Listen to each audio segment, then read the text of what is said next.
దాదాపు 50 ఏళ్ల కిందట తమ అధీనంలో ఉన్న విశాఖపట్నం ఎయిర్పోర్ట్ నుంచి ప్రయాణికుల విమానాలు నడపవచ్చంటూ ఉదారంగా అనుమతి ఇచ్చిన రక్షణ శాఖ ఇప్పుడు ఆ అనుమతిని వెనక్కి తీసేసుకుంది.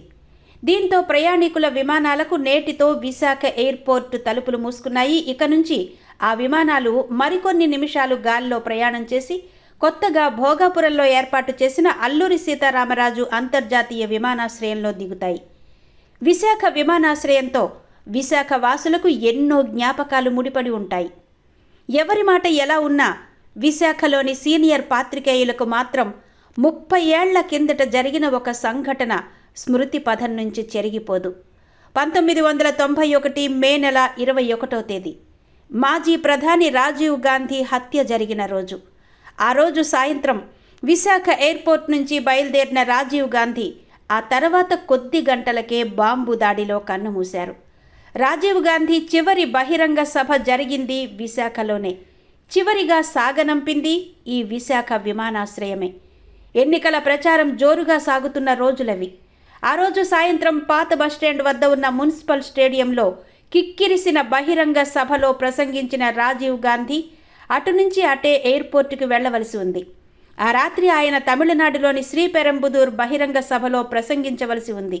కానీ ఆయన ప్రయాణించబోయే విమానంలో ఏదో సాంకేతిక లోపం ఏర్పడడంతో ఎయిర్పోర్టుకి వెళ్లకుండా సర్క్యూట్ హౌస్కి వెళ్ళిపోయారు. ఆ రాత్రికి అక్కడే బస చేసి మర్నాడు ఉదయం తమిళనాడుకు వెళ్ళిపోదామనుకున్నారు. రాజీవ్ గాంధీ ఒకటి తలస్తే దేవుడు మరోలా తలిచాడు. ఆయన ప్రయాణించబోయే విమానానికి మరమ్మతులు పూర్తయి బయలుదేరడానికి సిద్ధంగా ఉందని ఎయిర్పోర్ట్ నుంచి కబురొచ్చింది. అప్పటికి విశాఖ ఎయిర్పోర్ట్లో రాత్రిపూట విమానాల రాకపోకలకి అవకాశం లేదు. అప్పటికే చీకటి పడబోతోంది. త్వరగా రమ్మని ఎయిర్పోర్ట్ అధికారులు తొందర పెట్టారు. దాంతో ఆయన హడావిడిగా ఎయిర్పోర్టుకి బయలుదేరారు. దారి పొడుగునా విశాఖ ప్రజలు వీడ్కోలు చెప్పారు. అదే తుది వీడ్కోలు అవుతుందని ఎవ్వరూ ఊహించలేదు.